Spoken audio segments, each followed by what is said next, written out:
가 친구라는 말의 정의를 현상 공모한 적이 있습니다.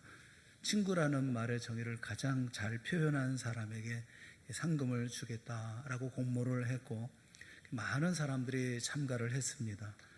그 가운데 우수한 내용 셋을 뽑았습니다. 첫 번째는 친구란 온 세상과 모든 사람이 다 나를 버릴 때 그때 찾아와 주는 사람이 친구다.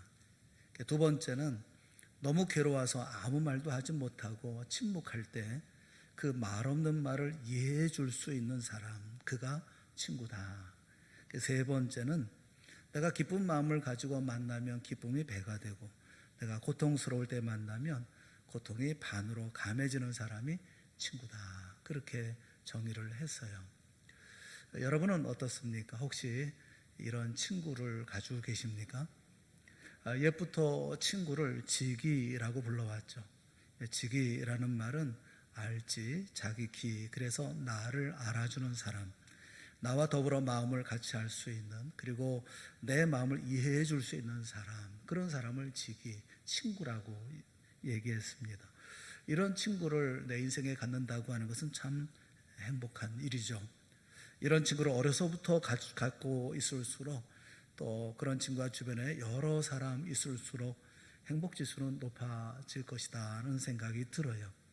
어렸을 때부터의 친구를 중마고우라고 하지 않습니까? 어떤 분들은 중마고우라는 말을 죽치고 마주 앉아 고스톱 치는 우정의 친구, 그렇게 얘기하는 분이 계시는데 그게 아닌 줄은 아시죠? 중마고우라고 하는 말은 대나무로 만든 말을 타고 놀던 벗이라는 그런 의미를 가지고 있어요. 친구는 어렸을 때 또 나이가 들면서 친구는 정말 필요하고 그런 친구와 함께 있다고 하는 것은 인생을 함께 살아간다고 하는 것은 참 행복한 일이죠. 예수님은 3년 동안 제 아들과 슬픔과 기쁨을 같이 하고 또 삶의 교훈을 베푸시다가 예수님의 사역의 마지막 3년의 거의 끝자락 부분에 제 아들을 모아놓고 다락방에서 유훈과 같은 교훈을 남기셨습니다. 우리는 이 교훈을 가르쳐서 다락방 강화라고 얘기를 합니다. 이 말씀은 요한복음 13장부터 16장에 이르는 이 말씀인데, 예수님께서 세상을 떠나시기 전, 십자가를 지시기 전에 제자들을 모아놓고 다락방에서 마지막으로 남기신 교훈의 말씀이죠. 근데 그 말씀 가운데 한 말씀을 듣고 제 아들은 아마도 깊은 충격을 받았을 거라는 생각이 듭니다. 한참 교훈의 말씀을 주시다가 갑자기 예수님이 제 아들에게 하시는 말씀이, 너희들은 이제부터 나에게 종과 같은 존재가 아니다. 너희들은 내 친구다 라고 말씀하셨기 때문에 그렇습니다. 유대 문화적 정서는 우리나라와 대단히 흡사합니다. 그래서 스승과 제자와의 관계는 거의 주인과 종의 관계에 비견될 수 있을 만큼의 그런 정서를 가지고 있지요. 그런데 예수님이, 스승인 예수님께서 친구다 이렇게 말씀을 하신 거예요. 갑자기 이제부터는 너희들은 종이 아니라 친구다. 이 말을 들은 제 아들은 얼마나 놀랐겠습니까? 저는 친구가 무엇이냐, 친구에 대한 정의를 하려고 하는 게 아니에요. 예수님이 부활하신 후에 디베라 바닷가에서 제 아들을 찾아오셨습니다. 그때 베드로를 만나셔서 물으셨죠. 요한복음 21장 15절 말씀에 보면 요한의 아들 시몬아, 내가 이 사람들보다 나를 더 사랑하느냐. 시몬 요한우 아가파스메 프레온 투톤. 여기 얘기할 때 그 말씀하고 계시는, 주목해야 할 것은 예수님께서 사랑을 말씀할 때 아가페로 물으셔요. 이 사람들보다 나를 더 아가페로 사랑하느냐 이렇게 물으십니다. 베드로의 대답은 주여 그러하나이다. 내가 주님을 사랑하는 줄 주님께서 아시나이다 라고 대답을 하고 있는데, 그때 베드로의 사랑에 대한 내가 주님을 사랑하는 줄 얘기할 때 그 사랑은 필레오라고 대답을 합니다. 필레오는 필로스, 그러니까 친구 간의 사랑을 말하고 있죠. 예수님은 두 번째도 아가페로 물으시는데 계속해서 베드로는 필레오라고 대답을 해요. 마지막 세 번째는 예수님께서 필레오라고 물으시고 여전히 베드로는 필레오라고 대답을 합니다. 아마도 베드로는 예수님이 오늘 본문에 너희는 나의 친구라 하신 말씀을 기억을 하고 예수님께서 그리 대답한 것이 아닐까 하는 그런 생각이 들어요. 친구, 예수님의 친구. 저는 친구는 그럼 어떻게 만들어지는 것인지, 친구가 형성되는 단계, 오늘 본문의 말씀을 보면서 어떻게 친구가 만들어지는가, 예수님께서 이해하고 있는 친구는 어떤 것을 친구라고 하는지 하는 것을 우리가 좀 생각을 해보려고 하는 것입니다. 친구의 시작, 친구가 되어지는 과정, 그다음에 친구의 완성, 어떻게 되어지는가 세 단계로 나눠서 생각해 볼 수 있을 것 같습니다. 첫째는, 친구는 선택을 통해서 친구가 됩니다. 우리가 일생 동안 많은 사람을 만나면서 살아갑니다. 그런데 우리가 만나는 모든 사람들이 다 친구가 되는 것은 아니죠. 그 중에 몇 사람만이 친구가 됩니다. 이렇게 함께하게 된 친구는 우리 인생에 아주 매우 중요한 영향을 주기도 하고 받기도 합니다. 영국 속담에 그래서 그가 어떤 사람인가 알기 원한다면 친구를 보라, 그러는 말이 있어요. 그의 친구를 보면 그가 어떤 사람인지 하는 것을 알 수가 있다는 거죠. 일생을 통해서 우리는 많은 선택을 합니다. 그 중에 가장 중요한 선택은 구원을 위해서 예수 그리스도를 선택하는 거죠. 예수님을 나의 구주와 주님으로 선택하는 겁니다. 물론 주님이 먼저 우리를 택하시죠. 우리를 부르시고 택하시고 또 하나님의 자녀로 세워주십니다. 그렇긴 하지만 예수님을 내 인생의 주인으로 삼고 내 삶의 기준과 중심으로 정하는 거, 이렇게 선택하는 거, 그 인생의 가장 중요한 선택이라고 생각을 해요. 영원한 운명을 좌우하는 그런 선택이 될 것입니다. 가장 중요한 선택은 예수님을 선택한다라는 것이죠. 인생 속에서. 그리고 인생에서 그 다음으로 중요한 선택이 있다고 한다면 아마도 배우자의 선택이 아닐까 생각을 해요. 일생을 함께하는 내 아내, 또 내 남편, 이런 선택을 하는 선택만큼 중요한 선택도 없을 것입니다. 그리고 이 친구의 선택은 아마도 그 다음쯤은 인생의 중요한 선택이 아니겠나 하는 생각을 합니다. 그 어떻게 우리가 그러면 친구를 선택할까요? 이 선택에 대한 성경적인 가이드라인은 있을까요? 저는 오늘 본문의 말씀에 보면 그 지침을 배울 수 있다고 생각을 합니다. 예수님이 뜻밖에도 제 아들에게 너희들은 내 친구야 라고 말씀하시면서 16절에 매우 의미 있는 말씀을 하셨어요. 16절 말씀에 보면 너희가 나를 택한 것이 아니요, 그렇게 말씀하셔요. 너희가 나를 택한 게 아니다. 뭐라고 말씀하십니까? 내가 너희를 택하여 세운 것이다. 이렇게 해서 친구가 된 거다 라고 말씀하고 계십니다. 물론 이 말씀의 중요한 의미는 구원이라고 하는 것은 인간 편에서 시도된 그 무엇이 아니라 하나님의 주권적인 의지와 간섭에 의한 것이다 라는 것을 강조한 말씀이죠. 그래서 저는 이 말씀이 친구를 선택하는 데도 적용될 수 있다고 생각을 합니다. 어떤 사람은 친구가 없다, 그렇게 불평을 하죠. 또 친구가 어느 날 갑자기 내 인생에 불쑥 나타나기를 기다리는 사람도 있어요. 그런데 이 말씀을 적용해 보면 친구란 어느 날 갑자기 내게 나타나거나 내 인생 속에 들어오는 게 아니고 내가 스스로 누군가를 선택함으로 친구가 될 수 있다고 하는 것을 말하고 있죠.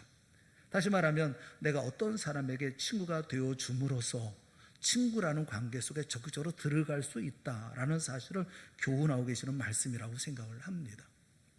내가 누군가를 선택하고 친구를 선택하고 그리고 선택한 친구를 친구로 대하는 그런 자리 가운데 나가야 되는데, 우리는 너무 관계를 소홀히 하고 또 만남에 대해서도 대충 그렇게 큰 의미를 부여하지 않는 만남이 참 많이 있는 것 같아요.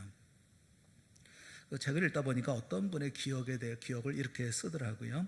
그분이 그 외할아버지가 자신에게 남긴 유언이 있는데 그 유언이 뭐냐면 뜨거운 물 좀 떠와라 라는 것이었다는 거예요. 그리고 평소 좋아하던 그 원로 소설가인 선생님이 계시는데 그 선생님의 유언은 그때 만났던 청요리집에서 곧 보세라는 말이었다는 것입니다. 그 유언치고는 좀 이상하잖아요. 무슨 유언이 그런 유언일까? 근데 이유가 있습니다. 그것은 외할아버지나 이 자기가 존경하는 소설가인 그 선생님의 임종을 못 봤기 때문에, 임종을 보지 못했기 때문에 그 두 분이 자기에게 마지막으로 하신 말씀이 있는데 그분들의 그 마지막 말이 자신에게는 유언이 되었다라는 거예요.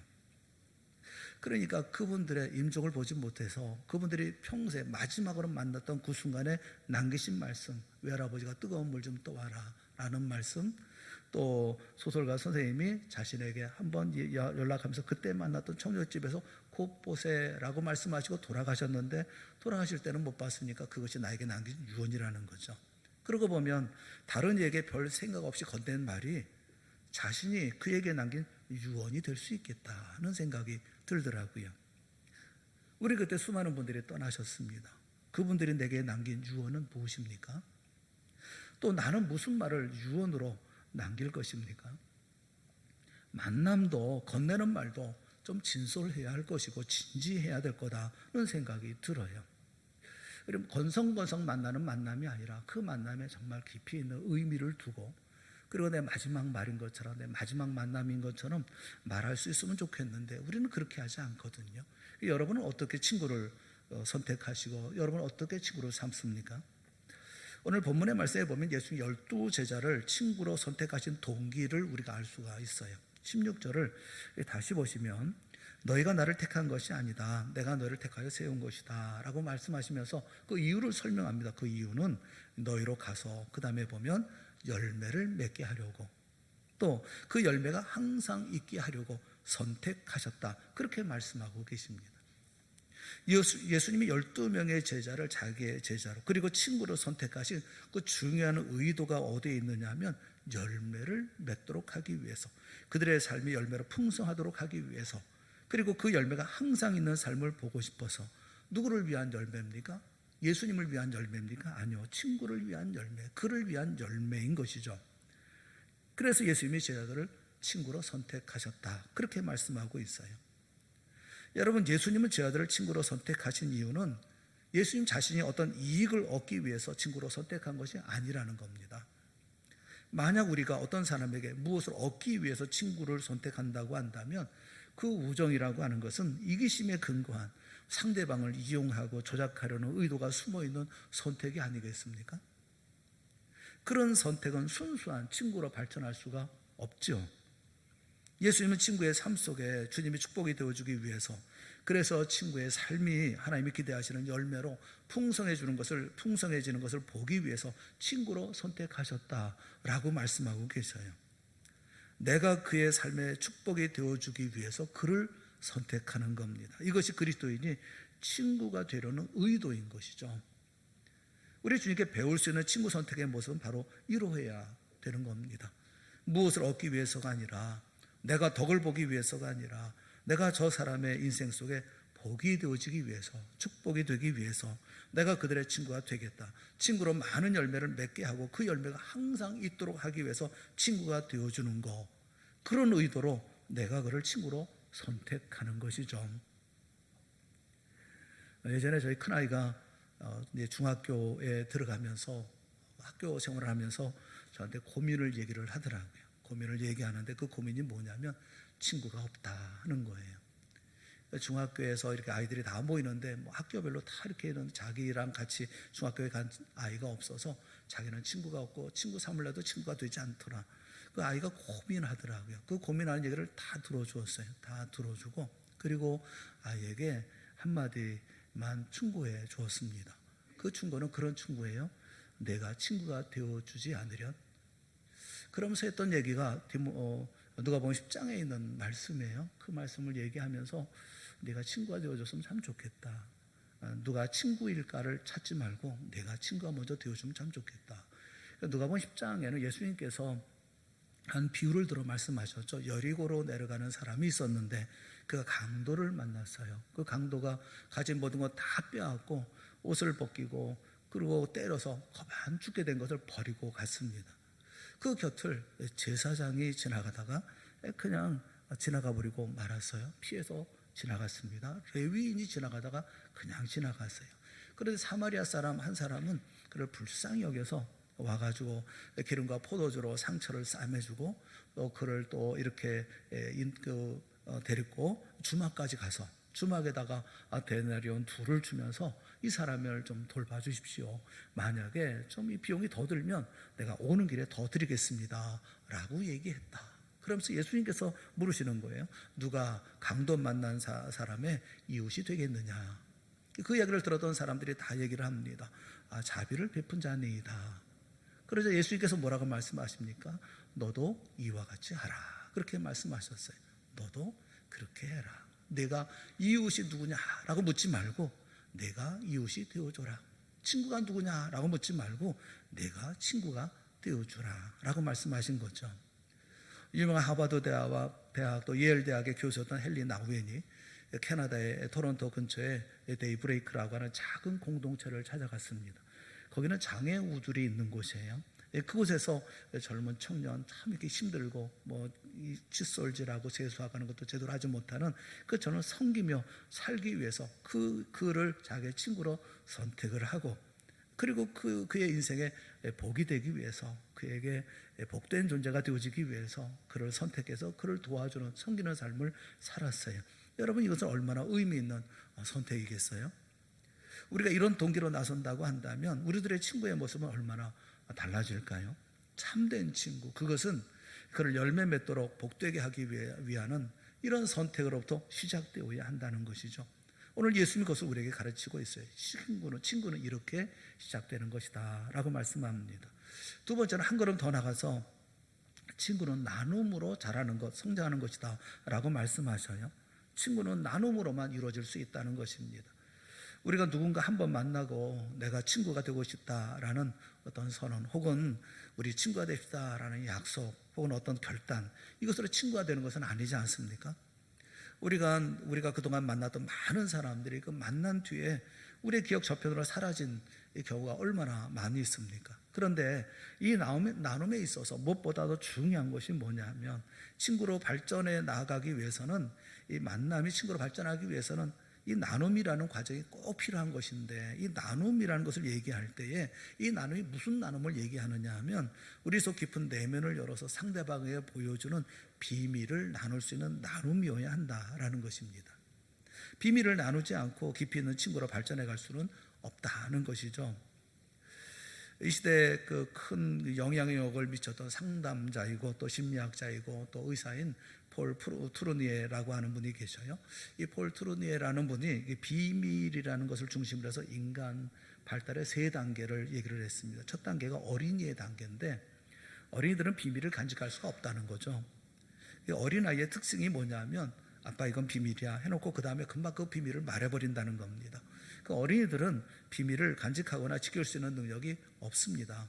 어른 가운데도 그런 이들이 있죠. 그런 이들을 가리켜서 어른아이 이렇게 지칭하지 않습니까? 근데 이런 어린이가 사춘기를 지나면 두 번째 그 청소년 단계가 되면 달라지는데, 비밀을 갖기 시작한다는 거예요.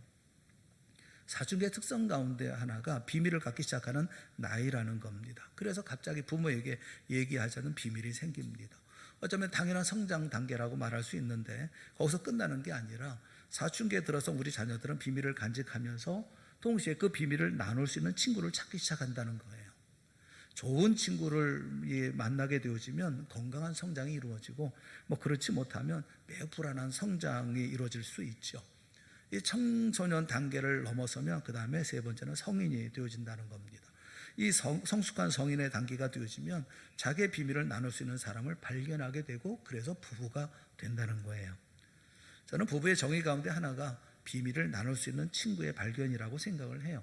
내 약점도 나누고 내 아픔도 나누고 내 좌절도 나누고 실패도 나눌 수 있는 관계, 이게 부부 관계가 아니겠어요? 특별한 친구죠. 그런데 심리학자들은 이런 이성 배우자만으로 우리 마음속에 채워지지 않는 어떤 공간이 있다는 겁니다. 이 공간을 채우기 위해서는 자기 동성의 건강한 친구가 필요하다라고 지적하고 있어요. 그런 친구를 통해서, 그리고 또 건강한 배우자를 통해서 건강한 인생을 만들어갈 수 있다, 인격 형성이 이루어질 수 있다라고 지적합니다. 어떻습니까? 여러분은 내 아내, 내 남편 외에 또 동성애 좋은 친구, 이렇게 비밀을 나눌 수 있는 그런 친구가 있습니까? 여기 흥미로운 사실은 예수님이 제자들에게 너희들은 내 친구다라고 말씀하시는 이 시점에 우리가 주목해 볼 필요가 있어요. 보면 15절에 있는 말씀을 우리 한번 다 같이 한번 보면 좋겠습니다. 15절에 있는 말씀 같이 봅시다. 시작. 이제부터는 너희를 종이라 하지 아니하리니 종은 주인이 하는 것을 알지 못합니다. 너희를 친구라 하였노니 내가 내 아버지께 들은 것을 다 너희에게 알게 하였습니다.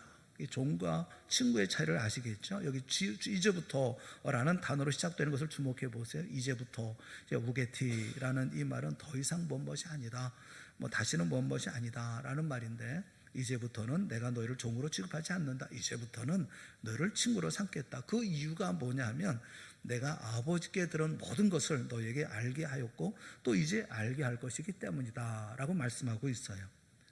예수님 12제자를 택한 이후에 제자들에게 비밀을 말씀하셨습니다. 주님이 세상에 오신 이유, 하나님의 아들이 사람의 아들 인자가 되어서 그래서 이 땅에 오신 성육신의 비밀을 나누셨어요. 그리고 예수님은 자기 생애의 거의 마지막 끝 단계에 오셔서 가장 중요한 비밀이 십자가의 비밀을 말씀하십니다. 조금 있으면 죽으러 간다. 그리고 그러나 그것은 단순한 죽음이 아니라 처소를 예비하러 가는 것이다 라고 십자가 그리고 구원의 엄청난 비밀을, 하늘나라의 놀라운 비밀을 말씀해 주셨습니다. 여러분, 피상적인 친구가 아니라 깊이 있게 삶을 나누는 친구는 비밀을 말할 수 있는 친구인 것이죠. 예수님은 지금 그 비밀을 말씀하고 계셔요. 우리가 비밀을 말할 수 있다라는 것은 중요한 하나의 전제가 있죠. 그 전제가 뭡니까? 신뢰죠. 신뢰에 관계없이는 비밀을 말할 수가 없어요. 말했다가는 큰일 나지 않습니까? 그런데 신뢰할 만하다라는 어떤 수준에 도달하면 이 비밀을 말할 수가 있습니다. 그때 진짜 친구가 되어진다라는 겁니다. 나만 가지고 있는 어떤 약점, 내 인생의 실패, 또 내가 숨기고 있는 내 인생의 갈등, 이런 속 깊은 자기의 내면을 열기 시작할 때 우리는 정말 친구가 된다는 것이죠. 저는 이런 친구는 교회 공동체에서 얻을 수 있다는 생각을 해요. 좋은 신앙의 친구를 얻을 수 있는 하나님께서 주신 이런 어떤 기회, 그것이 바로 교회라고 생각합니다. 주일날 예배만 왔다 갔다 하면서 그런 친구를 얻을 수 있겠어요? 내가 내 속에 있는 모든 것을 내어놓아도 비판받지 않고 이해될 수 있는 이런 것을 우리 서로가 이야기를 하면서 그럴 때 우리가 치유가 일어나고 건강한 삶이 이루어질 수 있는 것이 아니겠습니까? 교회 나와도 변하지 않는 이유, 사람들이 변하지 않는 이유는 바로 이와 같은 관계가 없기 때문이라는 생각을 많이 해요. 교회가 존재하는 이유 가운데 하나는 변하지 않습니까? 나눔이 없이 어떻게 변화가 이루어질 수가 있겠어요? 우리가 마음을 열지 못할 때 사람들은 외로워지고 더 깊은 병에 들게 될 수밖에 없겠죠. 인류 역사의 가장 불행한 사람 중에 하나는 히틀러가 아닐까 하는 생각이 들어요.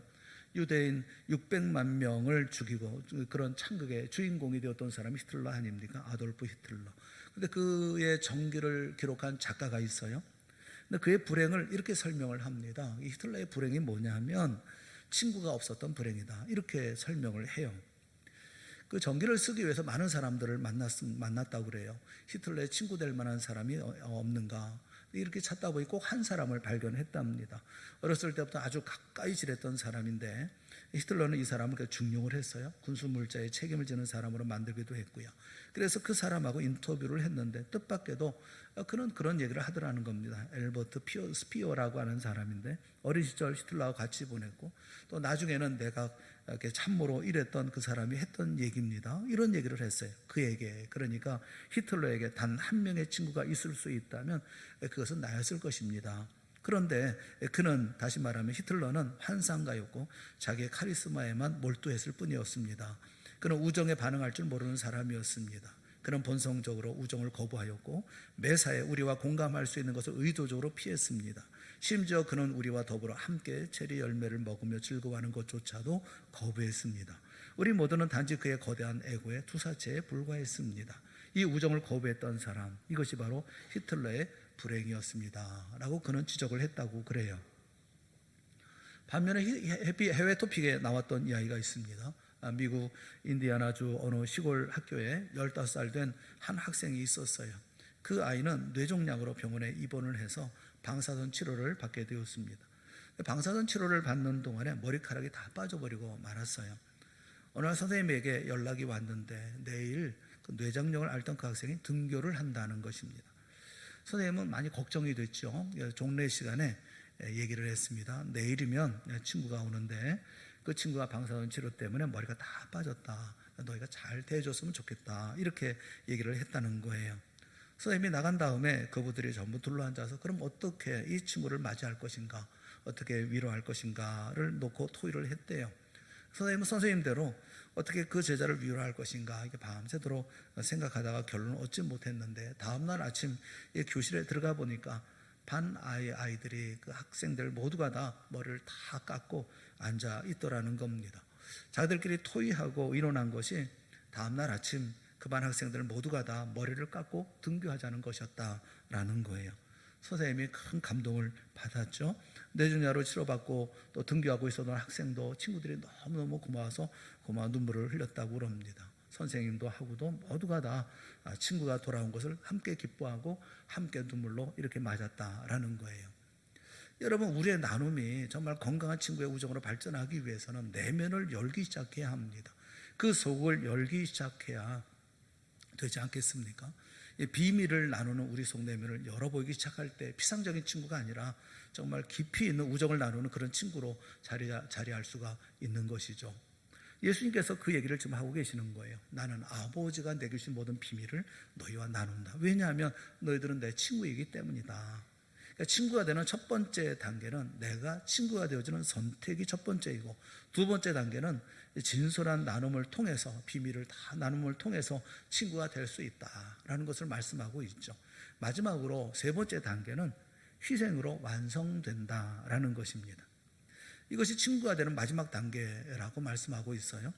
지속적인 우정의 교류는 마침내 아가페적 사랑의 단계까지 승화시킬 수 있어야 된다. 이것이 성경의 가르침이죠. 저는 이것이 우정의 구조이고 친구가 되는 마지막 단계다라고 생각을 해요.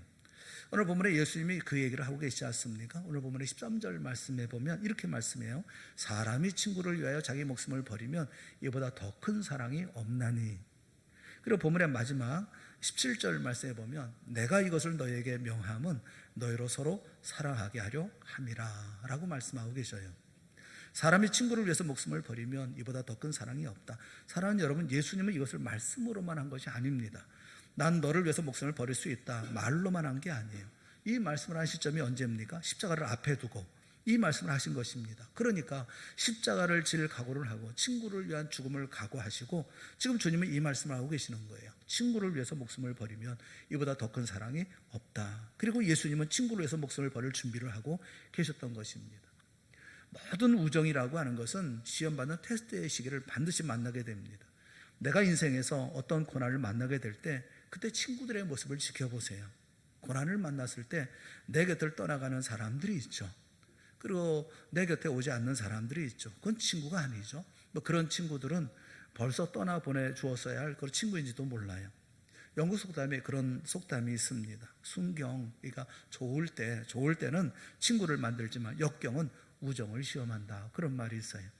로마의 철학자인 키르케고르는 이런 말을 남겼습니다. 고난을 만나야 우리는 진정한 친구를 알아본다라고 말하고 있죠. 사랑하는 여러분, 우리가 너무 힘들고 인생이 외롭다 그러면 여러분, 우리가 누구를 바라봐야 될까요? 친구를 생각을 해야 될 텐데 우리 주변에 친구가 있나요? 여러분, 친구 정말 계십니까? 내가 이렇게 있을 수 있는 내 친구, 그 친구가 있나요? 이 말씀을 보면서 우리가 첫 번째 생각해야 될 게 뭐냐면 예수님이 나의 친구라는 사실을 우리가 기억해야 된다라는 거예요. 나를 친구로 불러주시기를 기뻐하시는 예수님, 그 예수님 여러분은 만나셨습니까? 내게 친구로 나를 선택하시고 나에게 비밀을 말씀하시고 나를 위해 십자가에 죽으신 그 예수 그리스도 주님을 여러분 친구로 만나셨습니까? 우리는 예수님을 향해서 고백합니다. 예수님은 나의 주님이십니다. 나의 구주십니다. 또 하나의 명칭이 있어요. 그 예수를 뭐라고 부릅니까? 나의 친구 되신 예수님. 찬송가 369장에 죄짐 맡은 우리 구주 어찌 좋은 친구인지, 어찌 좋은 친구인지, 걱정 근심 무거운 짐 우리 주께 맡기세. 우리가 찬송하잖아요. 우리가 주님을 붙드는 순간 내가 주님을 선택하기에 앞서서 주께서 나를 선택하시고 내게 다가오신 주님이 그 주님을 내가 붙드는 순간 하늘나라의 비밀을 내게 보여주시고 나와 함께 하시겠다고 말씀하시는 주님이십니다. 그리고 십자가에서 기꺼이 나의 죄와 고난을 짊어지시고 나를 대신해서 죽어주시고 부활하신 그 주님이신 것이죠. 오늘도 내게 사랑한다고 고백하시면서 다가오시는 그 예수 그리스도 주님을 여러분 친구로 만나신 적이 있으십니까? 치유상담 전문가이신 정태기 교수님이 쓴 책이 있어요. 당신은 혼자가 아닙니다 라는 책에 보면 이분이 한때 심각한 신앙의 위기를 당했어요. 소록도에 그때 갔었던 경험을 쓰고 있습니다. 어느 날 이 정 목사님은 기도가 목구멍으로 넘어오지 않는 알 수 없는 그 분노 때문에 고민을 하다가 소록도로 무작정 들어갔다고 그래요. 그가 소록도에 도착하던 날은 마침 수요일이었고 예배당에 가보니까 사람들이 예배를 드리고 있었다는 겁니다. 예배가 끝마치고 난 다음에 통성으로 기도하기 시작했는데 목사님은 아무리 애를 써도 기도가 되지 않더라는 거예요. 그런데 자신의 뒤에서 누군가 기도하는 기도 소리가 목사님의 귀에 파고들었다는 겁니다. 하나님, 제게 주신 은혜가 어찌 그리 일이 큽니까? 주님, 어찌하면 제가 주의 은혜를 다 갚을 수가 있습니까? 기도 소리는 계속되었습니다. 주여, 당신의 이 큰 은혜에 제가 어찌하면 만분의 일이라도 갚을 수가 있겠습니까? 정 목사님은 그 기도 소리 듣다가 도대체 무슨 은혜를 그렇게 많이 받았기에 뭐 저런 기도를 할 수가 있을까? 그렇게 싶어서 눈을 들어서 뒤를 돌아보았답니다. 그리고는 충격을 받았어요. 거기에는 60이 넘은 듯한 흉측하게 이를 데 없는 늙은 노인이 앉아 있었기 때문에 그렇습니다. 나병을 얼마나 심하게 앓았는지 얼굴의 형태를 거의 알아볼 수 없는 그런 모습을 하고 있었다는 겁니다. 머리카락이 하늘도 없는 머리, 떨어져 나가 움푹 패인 코, 짐으로다 못해 위아래가 붙어버린 눈, 그 눈으로 하염없이 눈물을 흘리면서 하나님께 감사를 드리고 있었습니다. 이제는 손 없이 손목뿐인 손바닥으로 박수를 쳐가면서 목이 터져라 하나님께 감사를 드리고 있었다는 거예요. 근데 정 목사님은 자신의 가슴 속에 뜨거운 것이 울컥 치솟아오르는 것을 느꼈습니다. 그리고 그 마음속 깊은 곳에서 피처럼 붉은 통곡이 터져 나오기 시작했습니다. 얼마나 시간이 흘렀는지 2시간이나 정 목사님이 그렇게 통곡하고 기도했다는 겁니다. 기도가 끝난 다음에 정 목사님은 그 노인에게 물었어요. 할아버지, 뭐가 그렇게 고마우세요? 무슨 은혜가 그렇게 큰 것입니까? 그때 노인은 이렇게 대답하더랍니다. 내가 나병에 걸리자 세상도 다 나를 버리고 피부치들도 다 나를 버렸어. 물론 친구들도 다 나를 떠나버렸지. 그런데 말이야, 이 소록도까지 나를 따라온 이가 있어. 그리고 내게 소망과 기쁨을 주었지. 이 목사님이 할머니가 따라오셨군요. 그랬더니 할아버지가 아니야, 할머니는 예수님이 따라오신 거야. 그렇게 대답하더라는 겁니다. 인생의 길이 때로 외롭다고 느끼지 않습니까?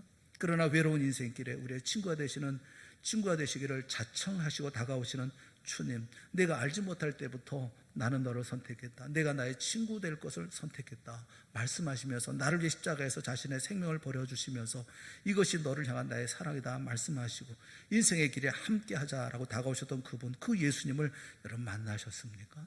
그 예수님이 우리에게 친구가 되겠다라고 말씀하고 계셔요. 그분이 함께할 때 비로소 우리는 인생길의 외로움을 극복하고 그분의 위로와 그분의 임재를 경험하는 놀라운 행복을 경험하게 되어질 것입니다. 예수님을 친구로 삼는 여러분 모두가 다 되어질 수 있기를 주님의 이름으로 축원합니다. 그리고 우리도 예수님의 친구가 되어줘야 되지 않겠어요? 우리도 예수님의 친구가 되어줘야죠. 예수님이 우리를 위해서 우리를 선택하신 것처럼 우리도 예수님만을 선택하고 예수님께서 우리에게 비밀을 말씀하신 것처럼 우리의 모든 비밀을 주님 앞에 아뢰고 주님께서 생명을 버려서 나를 위해서 사랑을 베풀어 주셨던 것처럼 나 또한 생명을 바쳐 주님 앞에 헌신하고 그래서 나 또한 예수님의 친구가 되어줘야 되는 것이 아니겠습니까? 예수님께서 그리고 명하신 것이 있어요. 서로 친구가 되어주라. 서로 사랑하면서 친구가 되어주라 말씀하고 있어요. 세상 모든 사람들에게 친구가 되어주라 말씀합니다. 예수님을 사랑한 것처럼 모든 사람을 사랑하는 그런 친구가 되라고 말씀하고 계셔요. 근데 이 말씀을 보면서 손해보는 느낌이 생기더라고요. 아니, 세상 모든 사람들은 알지 못하는데 나만 이렇게 줘도 되는가? 이런 생각이 들더라고요. 예전에 말레이시아에 선교가 있는 선교사님이 계셔요. 남택수 선교사님이라고. 그분하고는 그 대학원을 같이 다니고 공부도 같이 하고 뭐 그랬던 그 좋은 친구로서의 관계를 가지고 있었는데 말레이시아에 선교사로 가게 되어서 그래서 그 선교 지원하는 일에 우리 열심히 하기는 했습니다만 뭐 서로가 뭐 이렇게 아주 가깝거나 뭐 이럴 정도의 친구는 아니었어요. 그런데 소식을 받았습니다. 그 남택수 목사님 어머님이 갑자기 돌아가셨다. 그런 소식을 받았어요. 그래서 말레이시아에 전화를 했어요. 전화해서 어떻게 할 거냐. 어머님 돌아가셨다고 그러는데 무슨 일이냐. 어떻게 지금 하고 있느냐. 그랬더니 지금 막 수소문해가지고 급하게 그래서 이게 지금 코로나 전이니까요. 코로나 전해에 있었던 일이에요. 그래서 겨울철인데 지금 이제 급하게 이제 비행기표를 알아보고 빈자리 알아보고 지금 뭐 나오려고 준비하고 있다. 뭐 지금 이제 공항에 와 있다. 뭐 이러면서 얘기를 하더라고요. 그날이 이제 금요일날 저녁이었는데 금요일 저녁이고 그 다음에 비행기를 타고 들어오겠다고 얘기를 하는데 저는 이제 철야 다 마치고 금요기도에 마치고 난 다음에 집에 들어가서 잠을 청하는데 잠이 오지를 않는 거예요. 이 친구가 들어올 텐데 언제 들어올지 전화해도 전화가 되지 않고 비행기를 타고 오는 것 같은데 그러면 이 친구는 무슨 준비를 하고 올까? 거기는 여름이잖아요. 뭐 옷은 있나? 뭐 가지고 있는 것은 있나? 그리고 우리나라에 들어와도 그때가 새벽에 들어올 텐데 새벽 뭐 1시, 2시, 3시 뭐 이럴 때 들어올 텐데 그때 들어오면 무슨 차를 타서 어떻게 그 장례식장까지 가야 되나? 뭐 이런 생각이 막 복잡하더라고요. 이거 어떻게 해야 되지? 그래서 안 되겠다 싶어가지고서 교회차 이제 큰 차를 가지고 식구들이 다 타야 되니까 그래서 그 차를 가지고 이제 인천공항으로 이제 나갔어요. 집사람하고 같이 이제 대충 우리 남태수 목사님이나 사모님이 입을 수 있는 옷들을 좀 챙겨서 겨울 옷들을 챙겨서 이렇게 나갔습니다. 전화가 되질 않아서 몇 시에 도착하는지는 모르겠어요. 그런데 계속 이제 보면서 몇 시에 오는가 이렇게 보면서 기다리다가 마침 이제 한참을 기다렸는데 나오는 모습을 봤어요. 뭐 얇은 옷을 입고 그냥 나오더라고요. 그래서 반갑게 만나고 그러면서 이제 어머님 돌아가셨다니까 위로의 얘기도 하면서 또 옷도 이제 건네주고 이제 따뜻한 옷을 입으라고 겨우 내복 하나 챙겨왔다 이제 그런 얘기를 하더라고요. 그러면서 어디냐 그 장례작장 어디냐 내가 데려다 주겠다. 그런데 마침 그 제보되는 분이 차를 가지고 나왔더라고요. 뭐 그래서 그 차를 타고 가게 되어졌고 저는 이제 그 다음 날 주일날 저녁에 이제 가서 문상을 다녀오게 됐어요. 그런데 그 이후에 무슨 얘기를 들었냐면 그 남택수 목사님 딸이 그런 얘기를 하더라는 거예요. 아빠는 잘 살았나 보라고. 저런 친구가 있는 거 보니까 아빠는 잘 살았는가 보라고. 근데 제가 억울하더라고요. 그 친구가 잘 살아서 제가 그런 게 아니잖아요. 보면 마음이 아프고 안타까워서 그래서 내가 도와준 건데 그래서 내가 그 좀 안타까운 마음으로 했는데 마치 손해본 느낌이더라고요. 저가 잘해가지고 내가 이렇게 했다고? 그런 건 아닌데 섭섭한 마음이 들더라고요. 그런데 예수님이 생각나요. 예수님 십자가를 지실 때 누가 예수님 곁에 있었는가 하는 생각이 문득 들더라고요. 예수님 우리의 친구가 되셨어요. 예수님 우리의 친구가 되어주셨습니다. 제자들의 친구가 되어주셨어요. 그런데 예수님께서 막상 십자가에 달리실 때 예수님의 고난에 함께한 사람은 누가 있습니까? 아무도 없었어요. 그럼에도 불구하고 예수님은 그 길을 걸어가셨어요. 그런 길을 우리에게 가라고 말씀하신 것이 아니겠나 그런 생각이 드는 거예요. 내가 이렇게 친구가 되어져서 막 하는데 내가 이렇게 사랑을 베푸는데 저 친구는 거기에 대해서 감사한 마음은 있겠지만 그러나 한 번 나한테 그렇게 해준 적도 없고 내가 그런 도움 받은 적도 없고 정말 날 위해서 생명 바쳐 헌신하고 뭐 그런 것도 아닌데 손해보는 느낌? 예수님도 손해보는 느낌이었을까요? 그런 느낌은 아니었을 거예요. 주님은 그저 주고 또 주고 주셨던 분이 아니었겠습니까? 우리에게 그렇게 친구가 되어주라 말씀하고 계신 거예요. 그가 반응을 하든 반응하지 않든 알든 모르든 내가 친구가 되어주라. 내가 선택해라. 친구로 선택해라.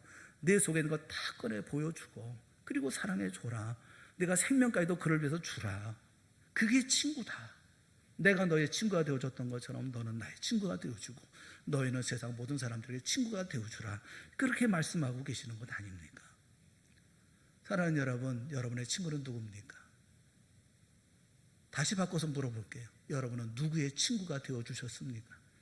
누구의 친구로서 삶을 살고 계십니까?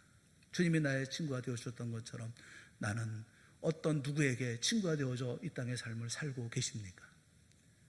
다시 한번 자신을 돌아볼 수 있는 귀한 시간이 되어질 수 있기를 주님의 이름으로 축원합니다. 주님이 나의 친구가 되셨던 것처럼 내 남편에게, 내 아내에게, 내 자식들에게, 내 이웃들에게, 내가 사랑하는 모든 사람들에게 내가 친구가 되어주는 동산의 성도들이 되어질 수 있기를 주님의 이름으로 축원합니다. 이런 믿음의 삶을 살아가면서 그래서 이 어려운 때에 주님과 깊은 영적 교제를 나누고 예수님처럼 또 다른 이들의 친구가 되어주어서 함께 사랑과 행복 만들어 나가는 우리 모두가 다 되어질 수 있기를 예수님의 이름으로 축원합니다. 우리 함께 기도하겠습니다. 사랑의 하나님 아버지, 우리에게 깨달음도 허락하여 주시옵시고 결단도 하게 하여 주시옵소서. 참 힘들고 어려운 세상에 우리가 어떻게 살아야 할 것인지를 다시 한번 돌아보게 하여 주시옵시고 주님이 나의 친구가 되어주셨던 것처럼 나도 주님의 친구가 되어서 주님 위해서 헌신한 된 믿음의 삶을 살고 명령하신 것처럼 우리 또한 세상 많은 사람들의 친구가 되어져 살아가는 삶을 결심하는 저희 모두가 되어질 수 있도록 이 시간 큰 은총 베풀어 주시옵소서. 예수님의 이름으로 간절히 기도드리옵나이다. 아멘. 우리 다 같이 차례서 일어나셔서 우리